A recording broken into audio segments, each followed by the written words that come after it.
Hey ho, let's go. Thank you for joining us tonight. 1 day away from opening day 2026. 2 days removed, 3 days removed from the 37th annual Tri-State Baseball Federation draft Mike and I were part of. On tonight's show, we're going to do our division previews for the upcoming season. Where will some of our fantasy superstars, what teams are they going to help, and who are the crappy guys we've been warning about? Who are they going to hurt? But before we get to all that, as we always do, we begin by asking you the question, where else would you rather be than right here, right now? 24 hours to the moment from opening day. Yeah, Netflix was sharing baseball. God. But we get Yankee baseball for real tomorrow, which is good. Why it doesn't all start on the same day, I don't know. Why the Reds still aren't the first game, I don't know. I hear you. But it is what it is. So in addition to our division previews, which will be fucking me completely losing my shit on Sean.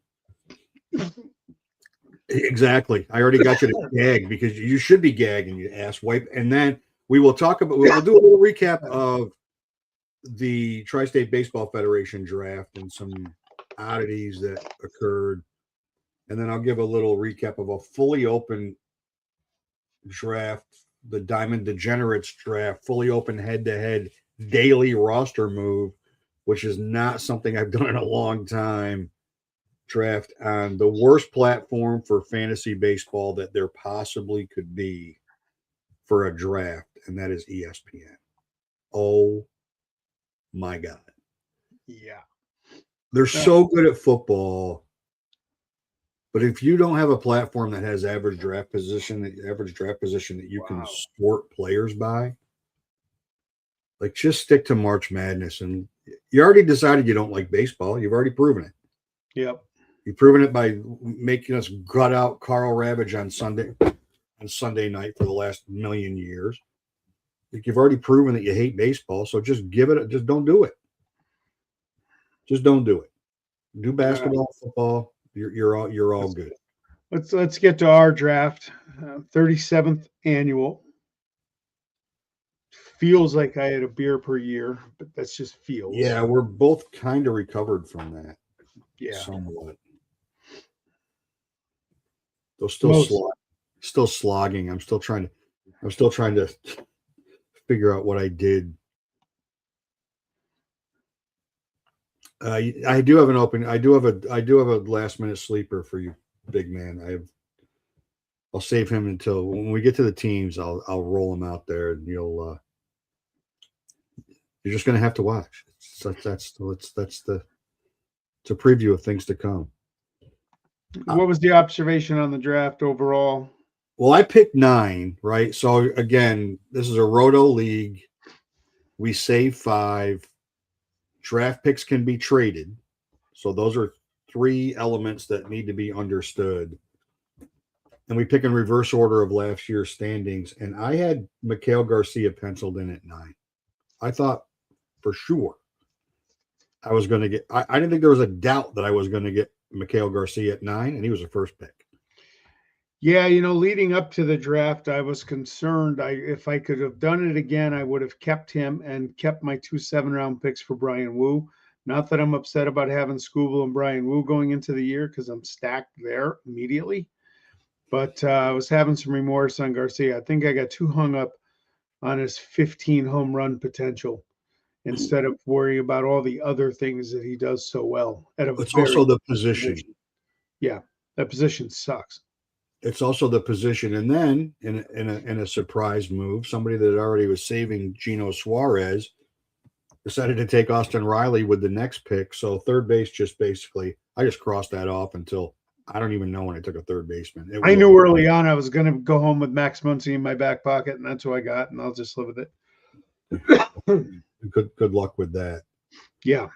And then I blew smoke screen for the entire offseason that O'Neal Cruz would never be on my team again. ever under any circumstances. So I took him. It took you 4 seconds to make that pick. It took me. I had once Garcia went, and once Logan Webb was in the back of my mind that maybe I'll grab another pitcher.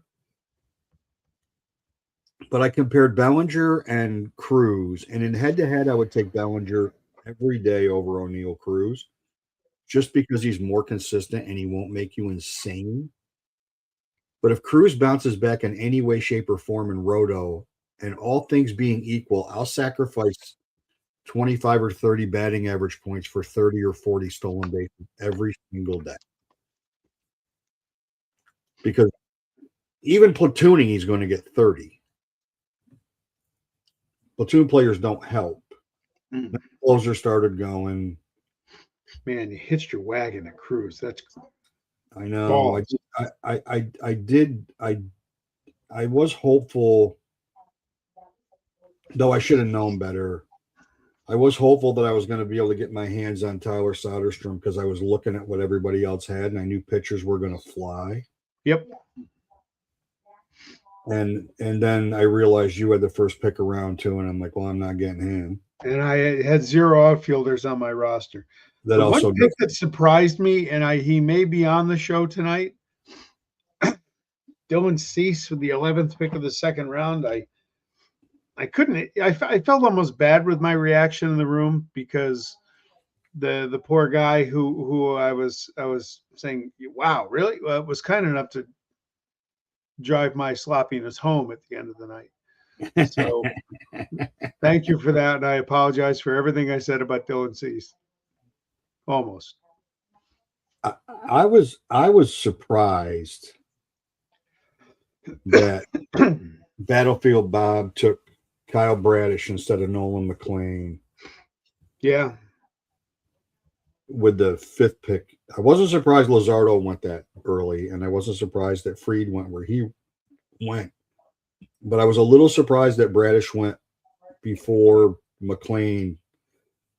Since Battlefield Bob is Mr. Met, I thought for sure that he would go there, and he left McLean for me. And then I thought Cooperstown Collection would have taken Schlittler instead of Cease.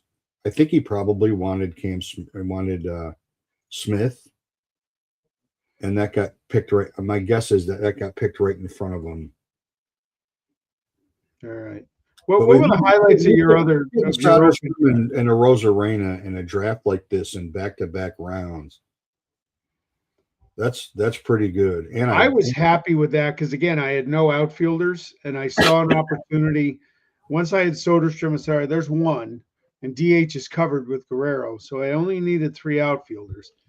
And it came back to me 12 picks later. And I don't love a Rosarena, but he does enough. He's a really good fantasy player. If he can hit 240, he's exceptional. It is a you don't really consider it until you do it. I mean, we did a lot of mock drafts in the off season, a lot. And both roto and head-to-head. And it is interesting how you consider your patience for guys, at least I do, my patience for guys in roto versus head-to-head. And a Rosarena is a guy you can be patient with in roto, and the counting stats are going to be the counting stats. And at the end of the year, you'll be glad you had him on your team because he'll hit $140 for a month, and then he'll hit 300 for a month. And at the end of the day, he's going to hit somewhere between 25 and 35 home runs and drive in somewhere between 75 and 90 runs and score the same and steal 8 or 10 bags and hit 250, 230 to 250. And the way outfield is right now, that's a good get. Yeah. It's just the day-to-day that makes you insane. And in head-to-head, it makes you more insane. What about you took Wheeler, 11th pick of the 3rd round? You get such mixed messages on him. I got no mixed messages on him. None. He's pitched 2 sim games. He's going to make a rehab start. It looks like Saturday. Okay. They think he's back like the 15th of April. Okay. And his stuff is really, really good right now. I took him in an open draft last night. And it's the same with Cole. Cole pitched today, and first inning, his fastball is 96. Wow. And he's going to be out till June. But this is the stuff I pay particular attention to, is guys like him. I wish Corbin Burns would have been able to throw at least, so there's not really any information on him. So he's a real flyer. But guys coming back from injury where there's medical update and they're actually throwing, that's super helpful. Like, it's super helpful. And it doesn't make, like, Wheeler's been flying up ADP in the last 2 weeks as more information comes out. As more and more information comes out, he's been flying up the charts in ADP. I knew you were going to take Cade Horton. And in most cases, that's probably early. And there were a number of guys. And then the only pick in the draft that really got under my skin. Not waiting an hour for some people to make a pick. Not waiting 30 minutes for some people to make a pick, and then they make a bad pick. You took Drake Baldwin. I literally put him in my queue. Yep. Right after the Pigs took Andy Pajes 2 picks before you were up, and then you took him. And that's when I typed in the draft chat, Bubba, get the tables. I had I would have cracked in the skull with a cooler top if I was in that room. I had 3 picks in a span of 12, and honestly, I thought I was productive because I had Horton as my 3rd starter. I knew catcher was coming up, and the funny part about it was, and you talk about fantasy, you talk about dynasty. I don't really believe in saving catchers. I wanted to draft Will Smith in that spot because I think Will Smith might be a better option this year. And I'm like, no, go with the kid. You've been following him all winter. Go with the kid. And I took him at 8, and then 5 picks later, I grabbed Emmett Sheehan, and I'm over the moon adding him to my pitching staff. Here's my this is a Dodger thought, and I want your take on this. They're going to win the division by 100 games. They're so deep everywhere that for me, it's Ohtani. It's Ohtani. It's Tucker. It's Betts. And probably Diaz that I'm going to take early. And everybody else, I don't know how much you're going to play. And with Dalton Rushing now being the backup catcher and them committing to him, yeah, I don't know if Smith's going to play more than 120 games. Baldwin will play 150 games because he's going to DH when he doesn't catch. Yeah. No, I'm ecstatic. And then you took Emmett Sheehan, and I was very high on Emmett Sheehan as in the early draft process. But then the more I think about a 6-man rotation, that's 1 start a week. And now it looks like he might be backing up Ohtani. They said that, but that kind of got tucked away today. Yeah, so the indecision, they have such an embarrassment of riches in their roster. The indecision around how much time these guys are going to actually get makes me not necessarily want to run out and grab them. Yeah. Run out and grab guys.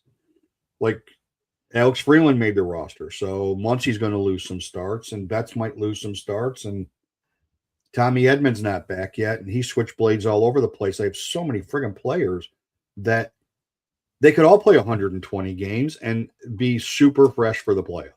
I mean, Dave Roberts I said it after they won the first World Series. I will not discredit him ever again. He knows how to manage a roster. Yeah. And he knows how to have guys healthy when they need to be healthy, which is until December 11th or whenever the fucking World Series ends at this point, late.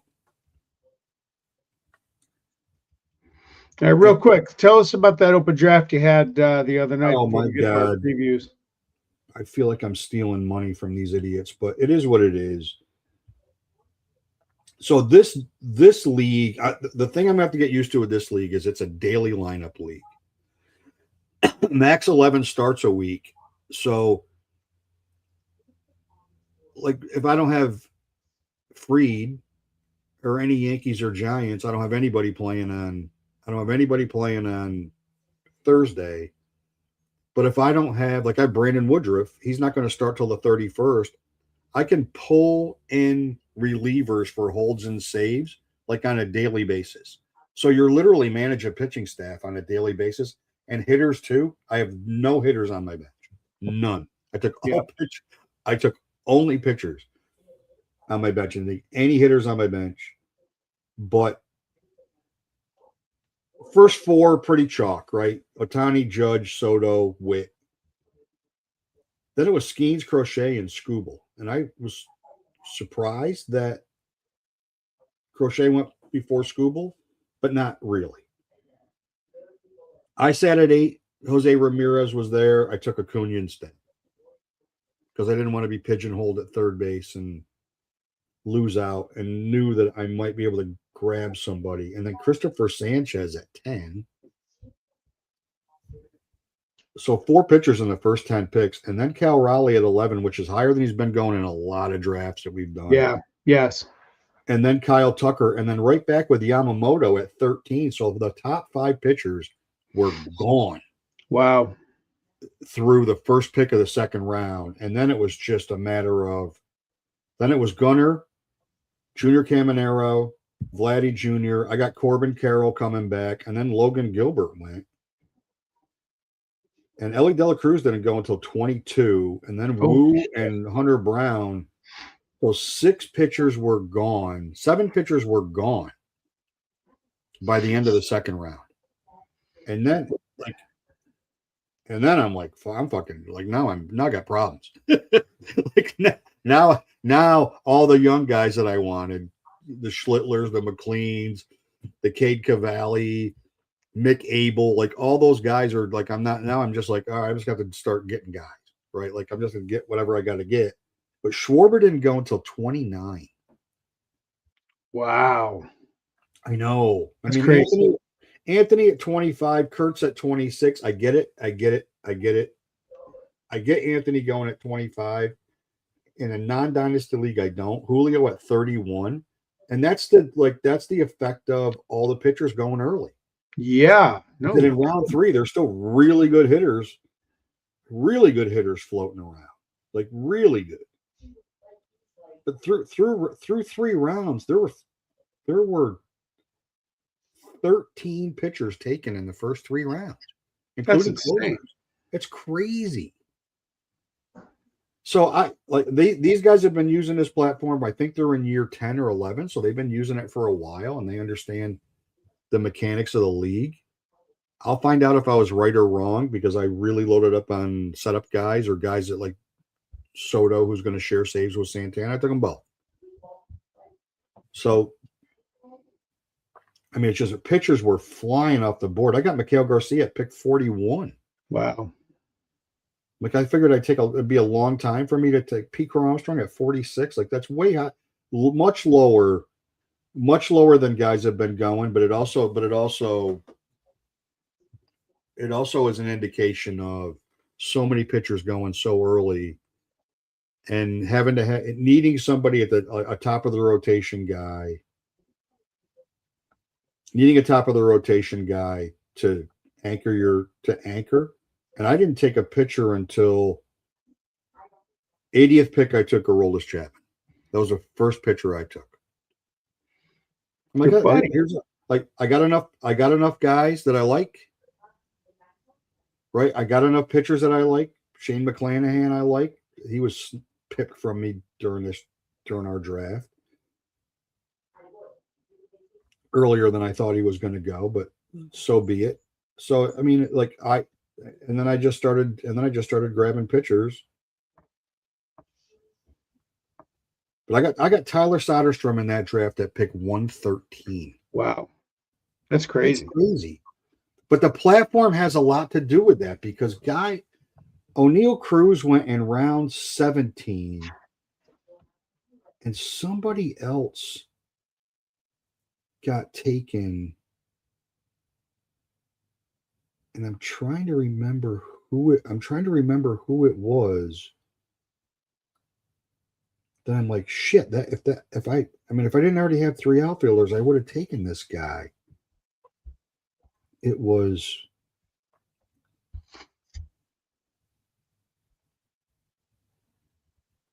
like Elliot Ramos went before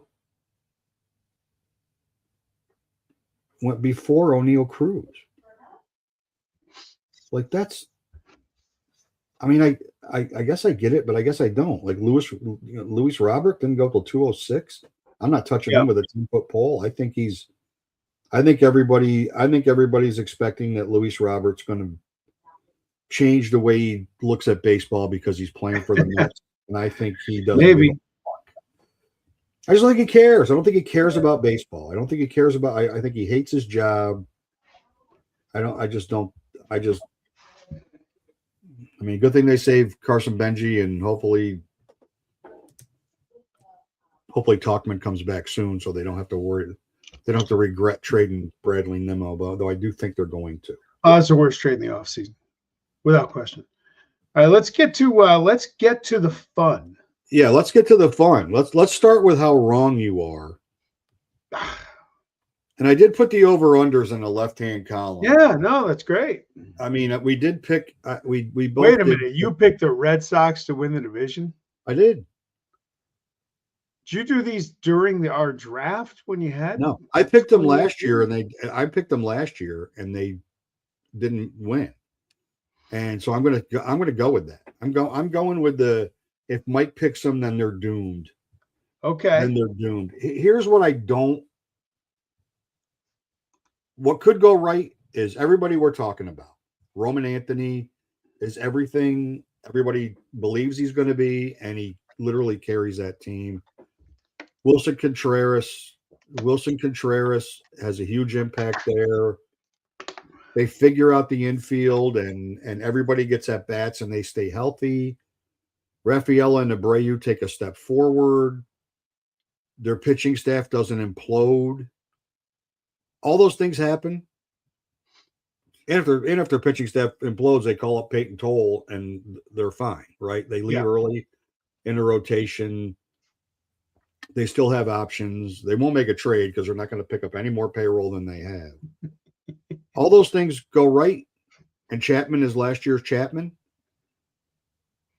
They're going to win more than 87.5 games. That's for damn sure. Yeah. So I think 90 wins the division. I think 89 might win the division because they're going to, I mean, and if it wasn't this BS balanced schedule, that division and the National Central would be a blast this year. Yes. The NL because they'd be hammering on each other. Like close to 500 would have a shot. Yeah. So look, what I didn't pick the Yankees fourth just to piss you off. That's just merely a bonus on the pick. But here's the problem. It did. You're wrong. The Red Sox got better. I know it did. The Red Sox got better. The Blue Jays got better. The Orioles have to be better.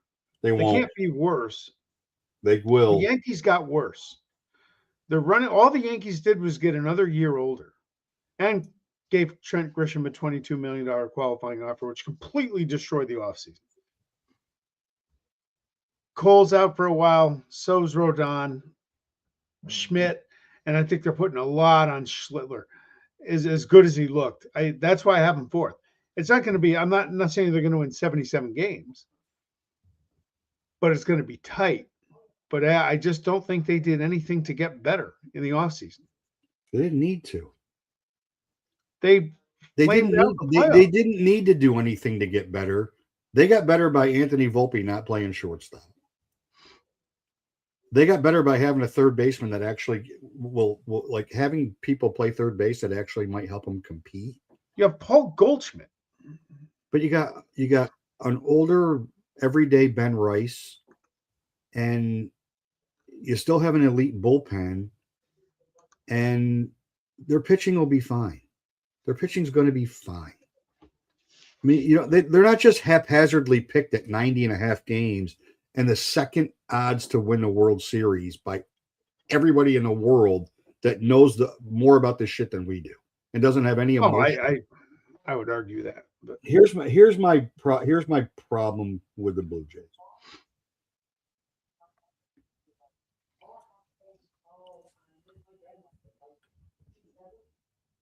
They probably got a little bit better by signing Cease. Gausman's a year older. Jose Barrios is a joke. Yasavich is starting the year on the injured list. That's not good. Jeff Hoffman's their closer. He's a gas can waiting to happen. And through the end of June, they were 13-0 in one-run games. And, okay. and when you're that, and it's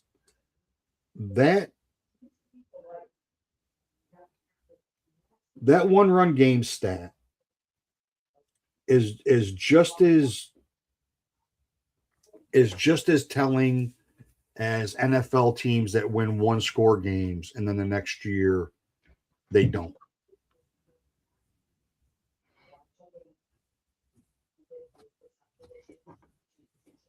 I mean, they finished 94-68, and they were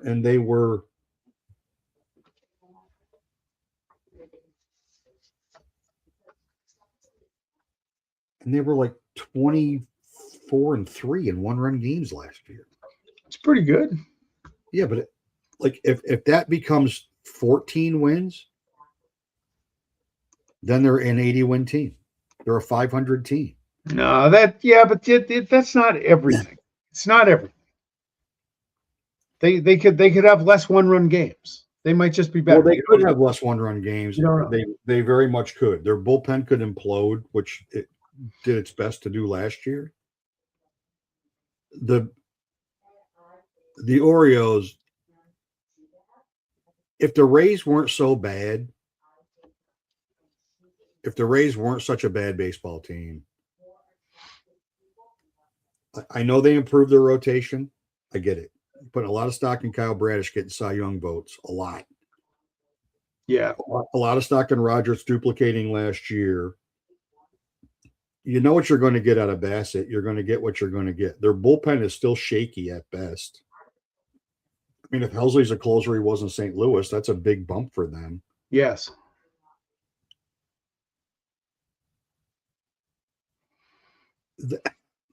I mean, Gunnar Henderson has to have a better year than he had last year.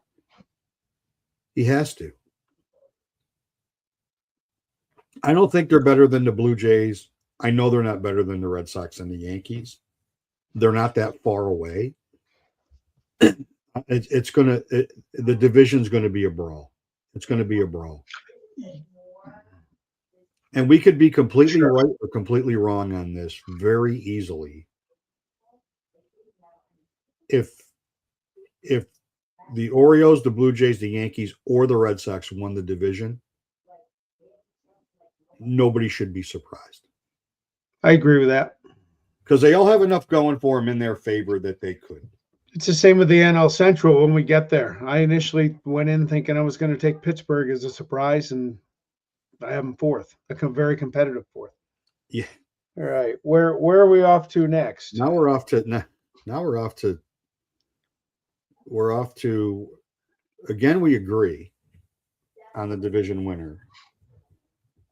Why do you think the Tigers are going to finish third? Because I'm no big Guardians guy. I think Detroit, no matter what they're doing, is going to trade Skubal at the All-Star break. And when you do something like that, you collapse your season. And that's why I have them to finish second. I think that's going to be a distraction. It's going to be a massive distraction. And again, if they trade him, yeah, Framber Valdez is nice, but that's going to bounce back move, destroys the locker room. But then what else? Casey Mize? Yeah. Flaherty? Well, he is what he is. Yeah, Verlander? That's why I think Detroit's the best team in this Verlander's division. 100. I think the Detroit front office is going to torpedo the season in July. Well, they did do something smart, and they're bringing McMonagle north. So they did do something smart. I hope they don't trade Skubal. and they kept him. I think the White Sox are closer to the Guardians than they are to the Twins. I think the Twins.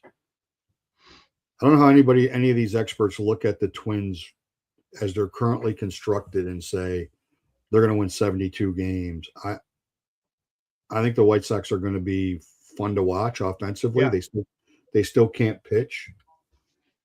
And I don't think Sir Anthony Dominguez is going to have that closer job after June 1st. I think it'll go back to Grant Taylor at some point. It might be because they're out of it and they trade Dominguez because he's a valuable trade chip. But the Twins are not a good team. No, they're going to be awful. It's why I abandoned Joe Ryan during draft season. Yeah, I mean, Lopez getting hurt doesn't help either. I mean, now, I do like Mick Abel, but like Ober, he's the most boring friggin' starting pitcher to watch in Major League Baseball. He doesn't look to do anything. He's super boring from a fantasy standpoint, and then he just goes out and gives up a bunch of weak ground balls and then gives up 11 runs. I mean, it's just not fun to watch. I mean, Buxton stays healthy. Lewis plays more than 40 games. Wallner hits 30 homers. They're still going to win. If they win 75 games, I'll be shocked. Yeah, that ain't going to happen. I'll be shocked. We agree again. So our 3 division winners, we agree. Yeah. On all 3 division winners. After that, it's all a crapshoot. You've got Texas second. I have Texas fourth. And the reason I have Texas fourth is because I have 0.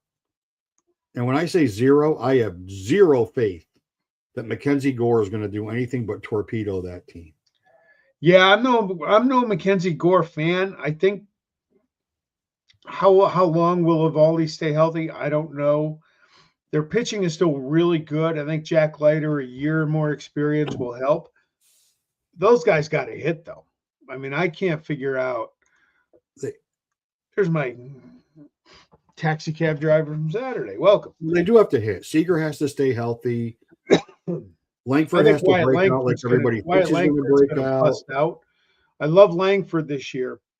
Last year, you and I kept waiting for Texas to make a run, and they never really did. No, we both picked them to win the division last year. And the A's, if the A's could pitch, they'd make the playoffs with the way they're going to hit. The thing we were wrongest about Texas last year is we were both waiting for DeGrom to get hurt, and he never did. He never did, and he was phenomenal. If the A's could pitch, I think the A's are going to be closer to 500 than 76 wins. Oh, I think so. I think the A's are an 80 plus win team. And I think Houston's going to win. I would pick under on Houston, but I still think they're going to win like 83 or 84. Yeah, I don't. I think the bottom's ready to fall out there. And if the Angels win 60, I wouldn't be stunned. No, BU is right. The Angels they have no idea what they're doing. As long as everybody's safe and the game is affordable, it's all good. But the Angels are now reeling because about 15 minutes ago, Alek Manoah got put on the shelf. Now what? He's like your second. Now what? Now what are you going to do? Well, that bumps them to 65 wins because that asshole is not going to be in the rotation. so that helps. And by the way, big man, Gage Jump and Jamie Arnold. Those are the kids on the farm coming up. So big man, here's my sleeper pick since we're on the Angels. Jose Soriano is going to be a top 15 pitcher at the end of the year. That's my prediction. He's got electric stuff, and now here we go. Getting a new toy. Yeah, you did. You got Luis Robert, that piece of crap. That's your new toy. What's up, D-Rod and Bobby? By the way, shout out to Bob. He was a phenomenal beer delivery service Saturday during the draft. Well, that must have been what he was doing instead of making his picks. He must have been delivering. He kept me well hydrated. He probably spilled beer on his $38 fantasy baseball magazine that he still buys, and he smudged up his picks. There were a lot of A's. There were a lot of A drafts in our league, and I got an A. It's the first time I've ever gotten that in anything. I got an A. Last time I got an A, I paid off somebody. Yeah, no, he the the 1-2 punch, the guy who had to drive me home, and the guy who is the reason why I needed to be driven home.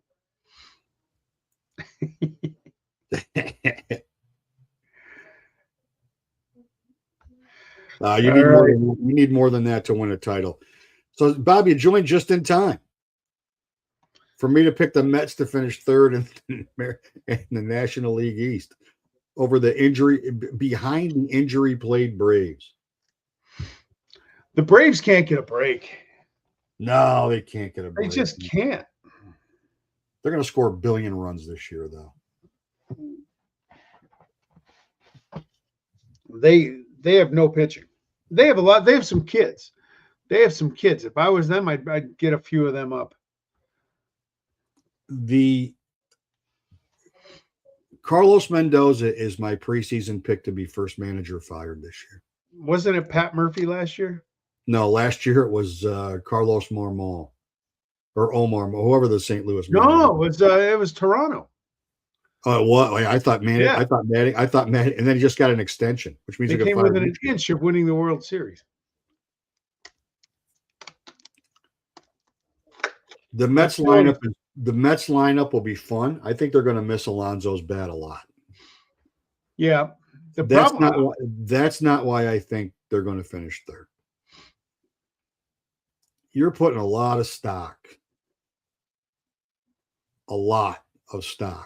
and Nolan McLean being like a 1-1, like a top of the rotation pit bull shutdown starter, and then after that, Peterson. They're banking on Sengai. They changed his delivery. Oh, for Christ's sakes! I picked him last night in my Yahoo. What, is he using a moped instead of a bike now to deliver pizza? Hey, what are the Phillies just getting too old? I know you picked them, and I love the Phillies. I like the addition of Justin Crawford in center field. So they're gonna run. I wasn't that excited that they re-signed JT. I don't think that's where they were planning on going.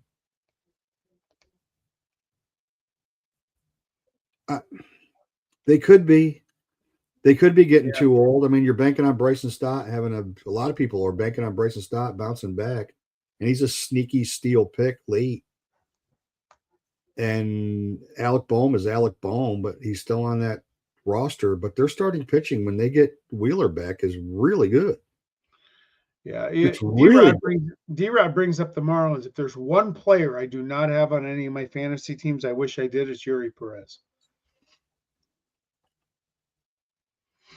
Yeah, he's going to have a really good. The Marlins are going to be a surprise, though. I would take them for over. I would take the Mets for under. Yo, they're a shit show. I would take.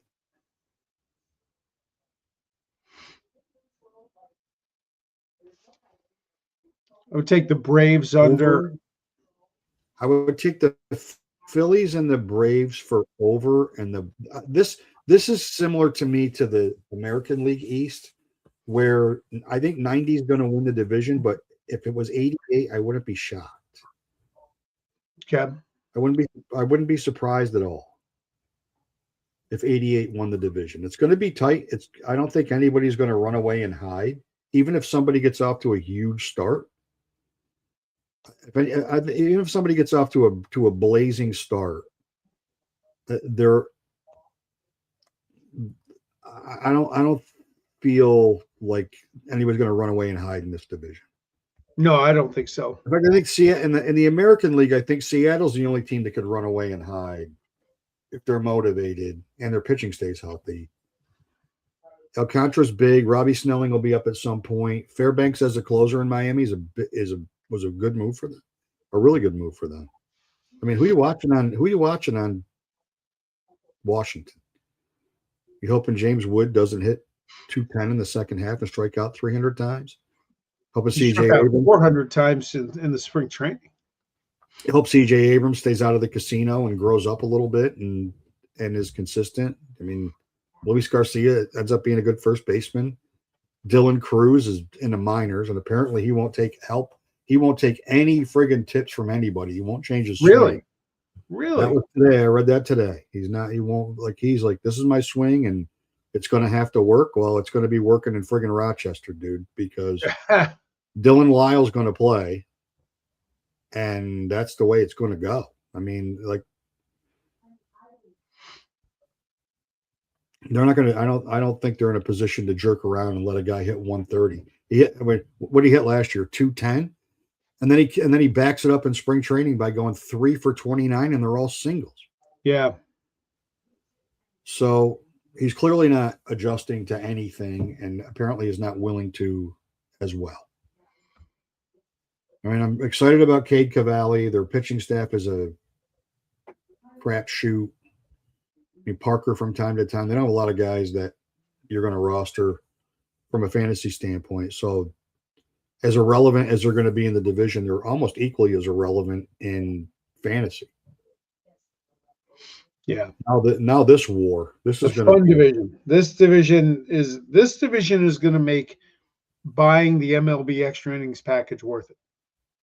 Yeah, I love watching NL Central baseball. The Cubs are a blast. Yeah, always like the Reds, the Brewers. You can't pick against the Brewers with the way they just keep churning out young talent. And the Pirates, I think, are ready. But it's a tough division. It is a tough division, except for St. Louis. And if St. Louis was better than 69.5 wins, I wouldn't be stunned. But to see 69.5 as an over-under next to the St. Louis Cardinals just doesn't sit right. They just stopped caring. It just doesn't sit right. It just doesn't sit like that's not something. I mean, but they are. They're not a very good team. They're not a very good team. So the Cubs have to have a lot go right, right? Everybody's excited about Alec Bregman except for me because right-hand hitters in Wrigley typically aren't great. They're about to apparently give PCA a giant contract. They signed that today, I believe. You know what? I think it's a good move, and this is why I think it's a good move. If he goes 30-30 again this year, yeah, and then they try to do it next year, the price is going to go up a lot. So you might as well do it. You might as well do it on future value and get it over with. He's only 23. You might as well do it now before it costs you a number that you're not willing to pay and you end up having to trade him because you're not willing to go to the big number. So, yeah, I mean, not having Suzuki at the beginning of the year could hurt them a little bit. Just like not having Hunter Green until July could hurt the Reds a lot. We're all high on Andy Abbott. He's not been good this spring at all. Now Lodolo's got a blister, and he might start the year on the IL. It's they can't. There's another team that can't catch a break. They can't catch a break. They should hit. They should hit the crap out of the ball. They should. Are the Pirates going to draw? No. Nope. Even if they get off to a good start. Does winning baseball put people in that beautiful mecca of a stadium that they have? Depends.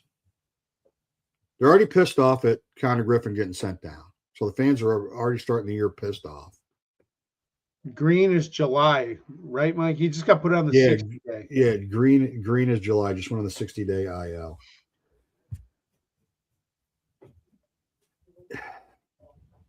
Bubba Chandler is going to make it exciting.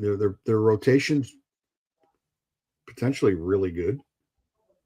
Their bullpen's very solid. Adding O'Hearn and Ozuna is going to give them a little more pop in the lineup that they needed desperately. Cruz can't be as bad as last year. If he is, they should just waive him. And my season's going to implode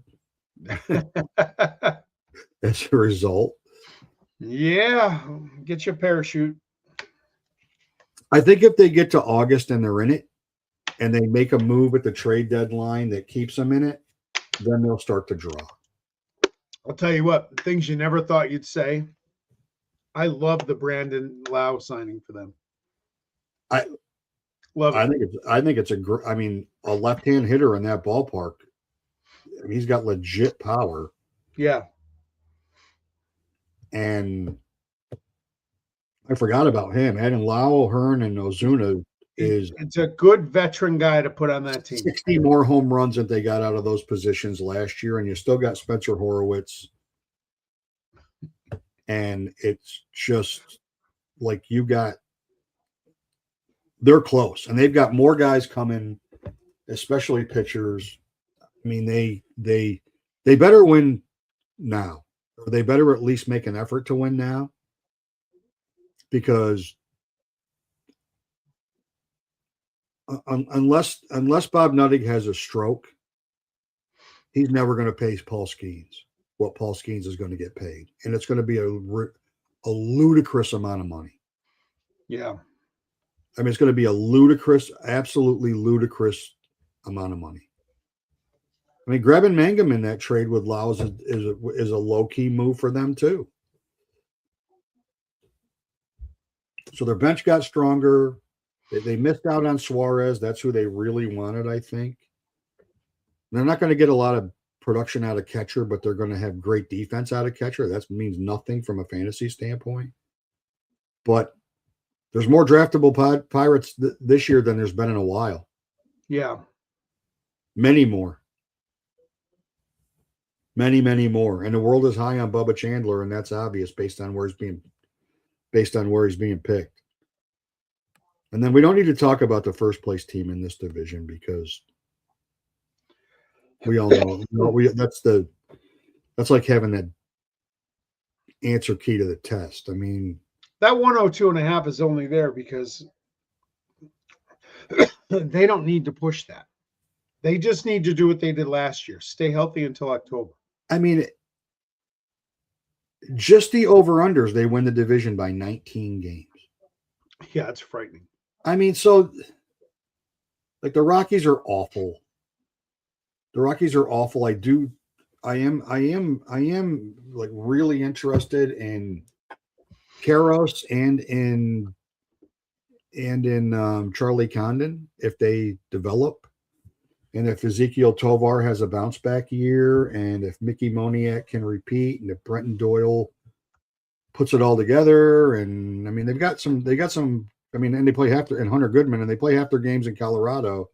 So they have offensive guys from a fantasy standpoint that have value, but there's not one pitcher. No. I mean, like they signed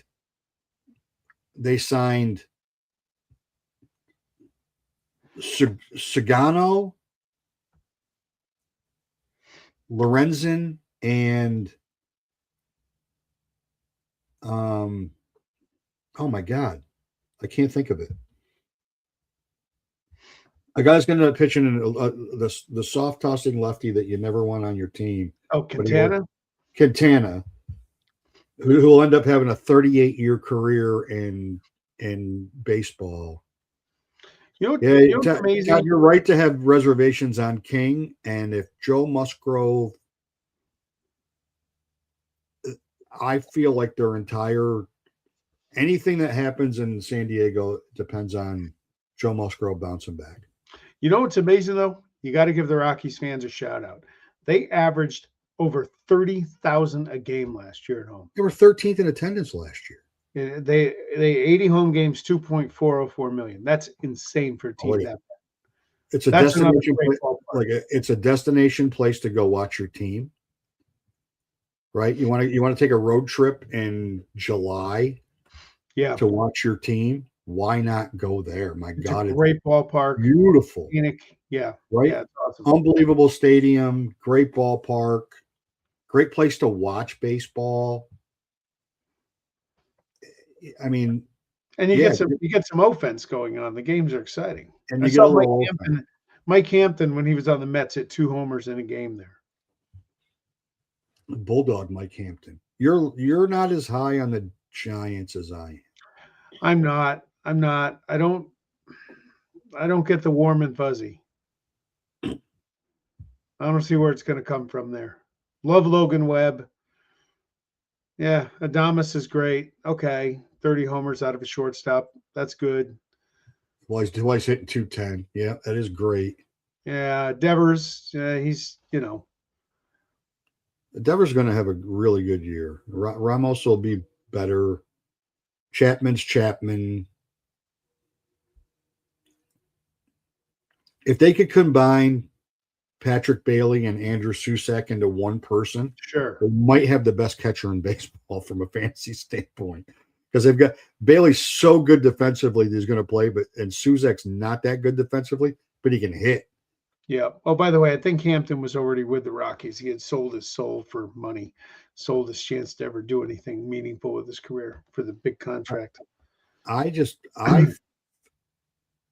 don't know why I feel like the Padres are going to implode. Well, the Padre fan on our show here agrees with you. I'm not so sure. I'm down on the Diamondbacks, and I like the Diamondbacks. I do watch an inordinate number of Diamondback games, but who the hell's going to pitch? I don't know. I put the Giants behind them. That tells you how low I am on the Giants because I'm not a big D-back fan either. I mean, who's going to pitch? They don't know who's going to close, and I don't even know if it's going to matter. Merrill Kelly's going to start the year on the injured list. It looks like. Zach Gallen, if Zach Gallen is the last month of Zach Gallen from last year, then at least they have one.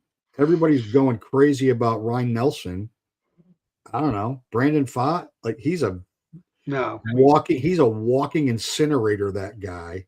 Yeah, no. And it's in the same game. He is one of those guys. And he's one of those. He'll end up on my roster. I guarantee it. And he will. He'll end up on my roster on some roster someplace because he'll go like 4 innings, 1 hit, a walk, and 6 strikeouts. And then in the 5th inning, he gives up 11 runs. Not 3, not 2, not 5, 11. Like it's a huge number. And he's just not consistent enough. He's got the stuff to be great.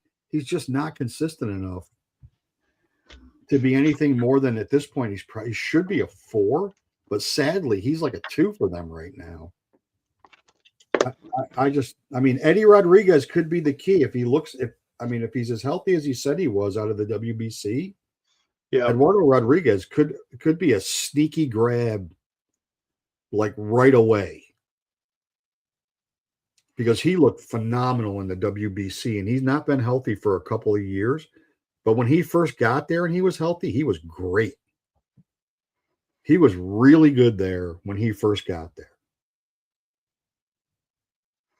Who you got a World Series pick? No, I don't. Saving that for next week. Okay. That's a nice teaser. It is a nice teaser. I'm just right now. I'm just focused on Duke losing. That's really all I care about at this point. Yeah, the season's starting on Thursday. That's great. Duke needs to friggin' lose a game this weekend. Like, sooner the better. Go Huskers, baby. Keep the dream alive. Keep your dream alive. Fred Hoiberg. That smart bastard. Survive in advance. Big one with Iowa. Nobody's a better coach in basketball history than Fred Hoiberg. Just ask him. Hey man, he's got the freight train. Too many white guys coming along. Too many white guys. You win. Too many white guys. I mean, they did win and almost lose a really, really good game to Vandy the other day. True. That was a really good game, but they hang around. Yeah, no, they're scrappy. The Iowa game is interesting because they know each other so well. I mean, they're big rivals. Yeah, a couple times already this year, no surprises. So we'll see. I feel like Iowa's playing over their head a little bit right now, but yeah. All right, Nebraska could make it to the Elite Eight. Absolutely. There's no reason. Absolutely. I think the Houston Cougars would have something to say about them getting to the Final Four, but yeah, Houston's very good. Yeah, you're right, D-Rod. They definitely the Dodgers, like they needed to, the Dodgers decided, well, our real weak link was closer, so let's just go out and get a guy. Speaking of the Dodgers, what do you do with Roki Sasaki? I don't know. Like what? Like they're leaving him up. He's in the rotation. Yeah. I don't know what you can afford it. Like they can definitely afford it, right? It's not like they're shooting themselves in the foot by like they don't have to have him up there. But he's not going to get better pitching in AAA. He's only going to get better if he stays in the majors. To me, I agree with that. Yeah, he's got to work out the those the walks. I mean, Jesus he is a big fan of them.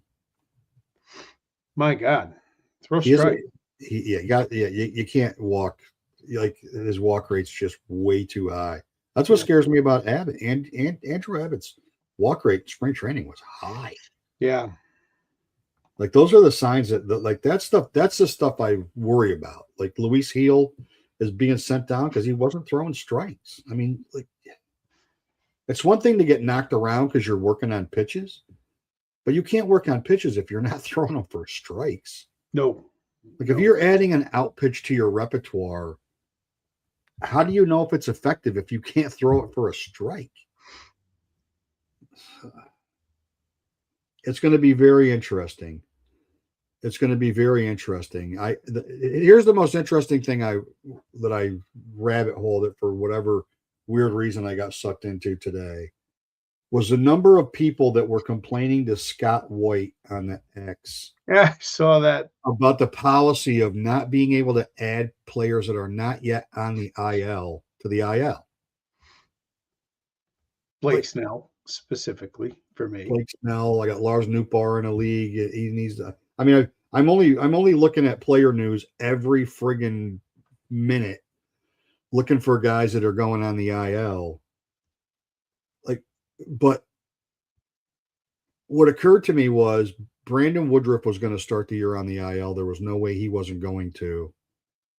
And now he's not. Now he's pitching on Monday or Tuesday. He's pitching on the 31st.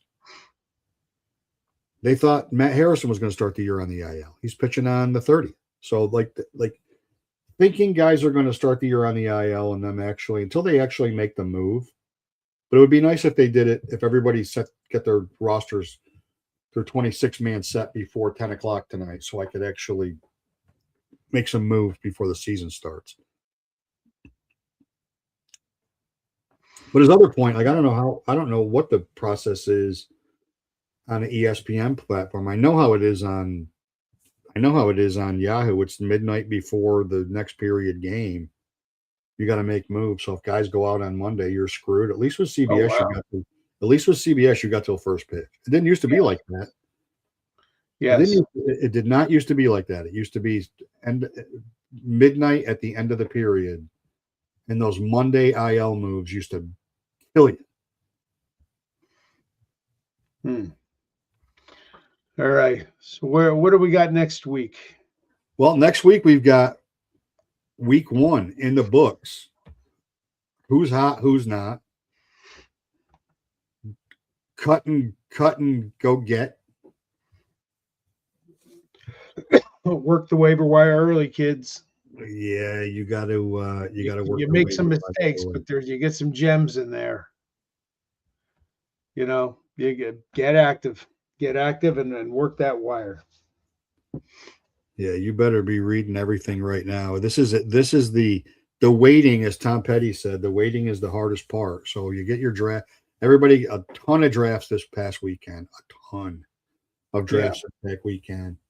And now you don't even really know if you like your team yet because they haven't started playing. Yet you're looking at the available players and you're like, God, I can't believe I didn't draft that guy. Yeah, no shit. And then you've got guys that might go on the IL and you're waiting to be able to make these moves. And then somebody else's guy gets announced on the IL first and then you miss them. And then you don't want to cut you miss your player.